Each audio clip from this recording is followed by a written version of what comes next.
Hello बच्चों, मैं doctor Sunita Nadal कक्षा 10th के लिए काव्य खंड में कविता है छाया मत छूना। कवि हैं श्री गिरिजा कुमार माथुर। किसकी व्याख्या पहले पढ़ चुके हैं, अभ्यास के क्वेश्चन कर चुके हैं। अब हम इसके अति लघु उत्तरात्मक और बहुविकल्पीय प्रश्नोत्तर करेंगे।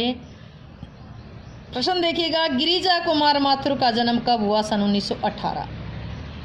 मृत्यु कब हुई? 1994 में।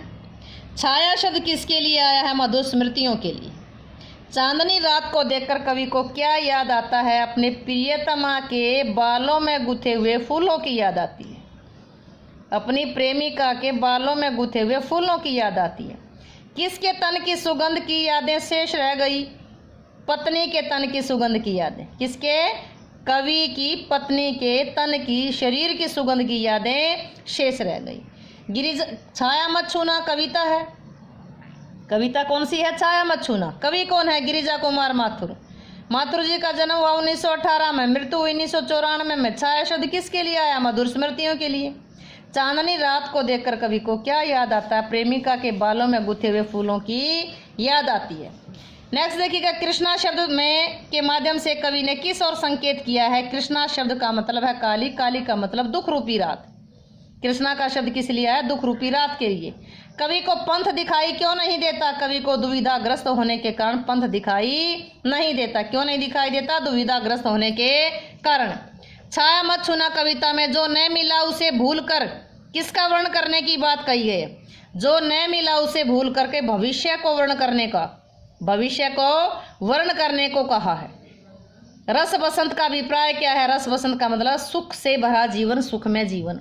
कवि के अनुसार छाया छूने से क्या होगा? छाया छूने से दुख दूना होगा, दुगना होगा, दुख की प्राप्ति होगी। अब देखिएगा बहुविकल्पी प्रश्न। गिरिजा कुमार माथुर किस प्रदेश के रहने वाले थे? मध्य प्रदेश की। कविता कौन सी है? छाया मत छूना। कवि कौन है? गिरिजा कुमार माथुर। गिरिजा कुमार माथुर जी का जन्म 1918 में हुआ, मृत्यु 1994 में हुई। कहाँ के रहने वाले थे? मध्य प्रदेश के।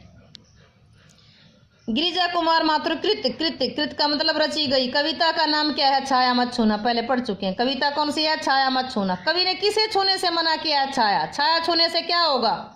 दुख की प्राप्ति होगी, दुख दूना होगा। किसे छूने से मना किया है? छाया छूने से क्या होगा? छाया छूने से दुख दूना होगा। यामिनी का मतलब क्या है? चांदनी रात। यश है या न वैभव है, मान है न सरमाया। सरमाया का मतलब क्या है? पूंजी, धन। सरमाया क्या है? पूंजी। यामिनी क्या है? चांदनी रात। दुविधा की अधिकता के कारण कवि को क्या दिखाई नहीं देता? दुविधा हत साथ है, दिखता पंथ नहीं। पंथ पथ, पंथ का मतलब पथ, पथ का मतलब रास्ता।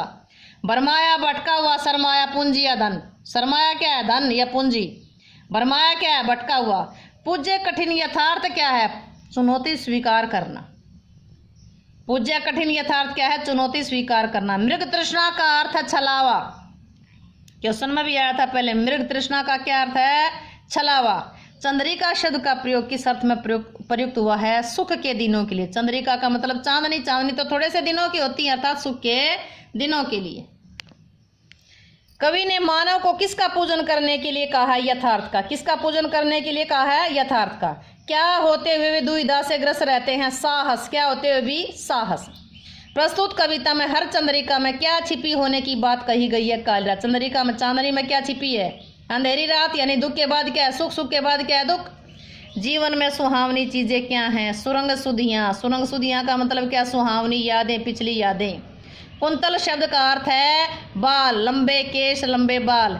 छवियों की चित्रगंध किस प्रकार की है? मन भावनी। छवियों की चित्रगंध मन भावनी। मन भावनी, मन को भाने वाली, मन को अच्छी लगने वाली।